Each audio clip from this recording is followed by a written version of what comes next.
কি আনি আই কি করতে মানে আন্নারে কই আন্নার শোতে আসি আমার টেনশন লাগি জানার কাছে তখন আমাকে প্রথমে নোয়াখালী যখন বলছে আমি খুব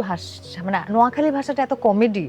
আর সবার কাছে নোয়াখালী বরিশাল নিয়ে এত নাটক হয়েছে এটা মনে হয়েছিল যেটা মনে করলে খুবই ফানি হবে সেটা শুরুতে আমরা ইগনোর করছি। আচ্ছা এটার খুব একটা দুইজনেরই মনে হয়েছে আচ্ছা না মানে এটা নিয়ে খুব একটা শিওর হই নাই। নোয়াখালীর খেপবে আচ্ছা তারপরে অনেকদিন এটা আমার আশেপাশে মানুষ আমাকে বলছে সবাই যে নোয়াখালী খুব ফানি। তারপরে এটা কয়েকদিন পরে আমরা একদিন রিহার্সেলে